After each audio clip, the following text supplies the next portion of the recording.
Kebijakan VOC dan pemerintahan kolonial Belanda.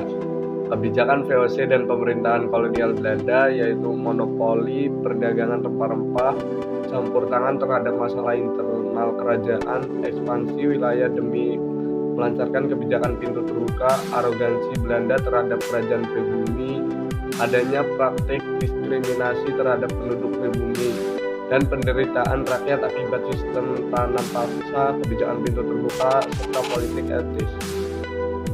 Perlawanan terhadap kolonialisme sebelum lahirnya kesadaran nasional yaitu bersifat lokal.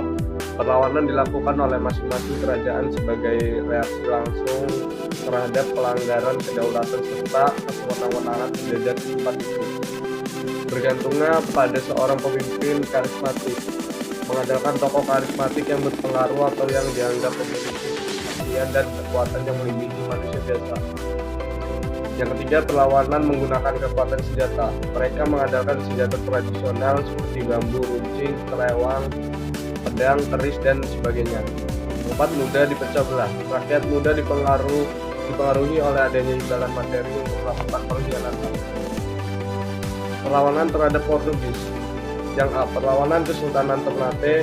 Latar belakang monopoli perdagangan, intervensi terhadap urusan internal Kesultanan Ternate, serta penyebaran agama Kristen membuat rakyat Ternate di bawah pimpinan Sultan Khairun melakukan perlawanan terhadap Portugis, namun mengalami kekalahan. Di bawah Ba'abullah, para Portugis berhasil diusir dari Maluku pada 1575. Yang B. Perlawanan Kesultanan Demak.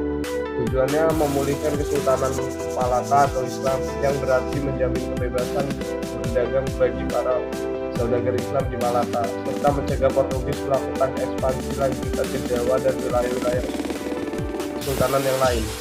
Perlawanan Kesultanan Mataram. Sultan Agung adalah raja terbesar Mataram yang memiliki cita-cita besar, yaitu 1. Mempersatukan seluruh Jawa di bawah Mataram. Pada waktu itu wilayah-wilayah yang belum dikuasainya adalah Banten, Surabaya, dan Belambangan. 2. Mengusir Kompeni VOC dari Pulau Jawa. Dalam rangka mewujudkan cita-citanya itu, ia bermaksud membendung niat kompeni menjalankan penetrasi politik dan monopoli perdagangan. Sultan Agung menyerang Batavia sebanyak 2 kali, tahun 1628 dan tahun 1629. Serangan pertama gagal, serangan kedua yang berlangsung pada bulan Agustus sampai Oktober tahun 1629 juga gagal. Selain Sultan Agung, perlawanan terhadap VOC juga dilakukan oleh Sultan-Sultan Mataram yang lain, yaitu Pangeran Mangkubumi dan Raden Mas Said. 2. Perlawanan Kesultanan Goa atau Makassar. Perang diawali dengan perlucutan dan perampasan terhadap armada VOC di Maluku oleh pasukan Hasanuddin. Hal ini memicu perang yang dikenal dengan nama Perang Makassar 1666 sampai 1669. Dalam perang itu, VOC bersekutu dengan Raja Borneo yang menjadi seteru Goa yang bernama yang bernama Agung Palaka. Pada waktu itu, Borneo berada di bawah kekuasaan Goa. Kalah persenjataan, Kesultanan Goa dikalahkan dan Hasanuddin tunduk pada perjanjian Bongaya pada tahun 1667. Perlawanan Patimura di Maluku 1817. Perlawanan rakyat di Maluku menandai perlawanan pertama rakyat Indonesia setelah pemerintah kolonial Belanda berkuasa lagi secara penuh di Indonesia atau masa kekuasaan kedua Belanda.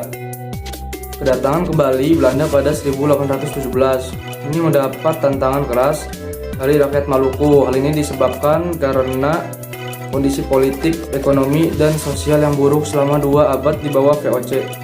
Di bawah pimpinan Thomas Matulesi alias Patimura, rakyat Maluku mengangkat senjata. Perlawanan Pangeran Diponegoro. Pada bulan Mei tahun itu, Belanda membangun jalan baru yang dekat dengan Tegal Rejo, tempat tinggal Diponegoro. Belanda memasang patok-patok kayu sebagai batas pembangunan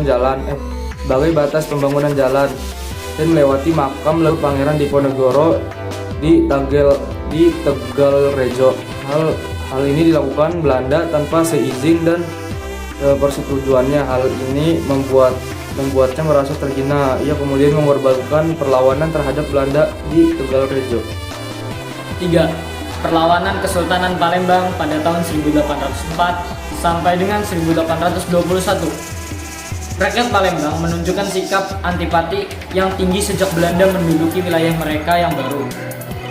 Pada masa pemerintahan Sultan Badarudin tahun 1804 sampai dengan 1812, pada tahun 1813 dan pada tahun 1818 sampai 1821. Resistensi itu memuncak menjadi sebuah perlawanan yang sangat besar.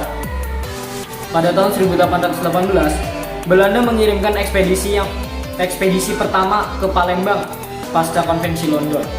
Kemudian ekspedisi kedua pada tahun 1819.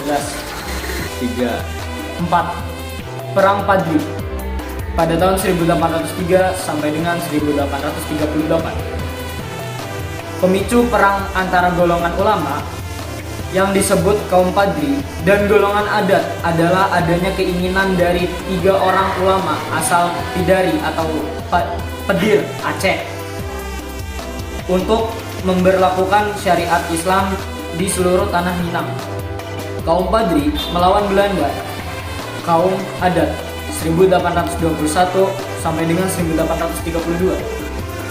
Kaum Padri adat melawan Belanda pada tahun 1831 sampai dengan 1838. 6. Perlawanan Sising Amang Raja 12. Alasan utama meletusnya perang ini adalah Raja Sising Amang Raja 12 tidak senang daerah kekuasaannya diperkecil oleh Belanda. Kota Natal, Mandaling, Angkola, dan Sipirok di Tapanuli Selatan misalnya telah dikuasai oleh Belanda.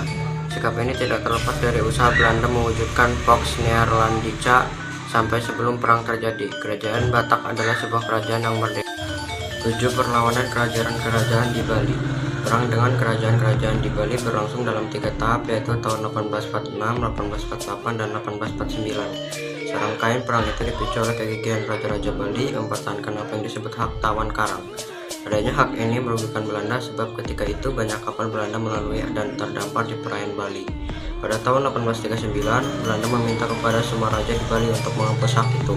Sebagai gantinya, Belanda akan menyebar sejumlah uang untuk setiap kapal yang terdampar di pantai Pulau Bali. Raja-raja Bali menyetujui permintaan Belanda, namun setelah itu Belanda tidak pernah menepati janjinya. Perlawanan Kesultanan Banjar 1859 sampai 1905. Pada tahun 1859 meletuslah Perang Banjar, yaitu perang antara Kesultanan Banjar melawan penjajah kolonial Belanda. Alasan terjadinya perlawanan Banjar, Belanda terlalu banyak campur tangan dalam urusan internal Kesultanan. Belanda memonopoli perdagangan lada, rotan, damar, serta hasil tambang. Rakyat hidup menderita karena beban pajak. Belanda bermaksud menguasai daerah Kalimantan bagian selatan karena di daerah ini ditemukan batu bara. Belanda semakin memperluas wilayahnya. C. Kolonialisme dan pengaruhnya terhadap kehidupan politik, sosial, dan budaya masyarakat Indonesia kini. Pengaruh kolonialisme Portugis diantara lain agama, kesenian, dan bahasa.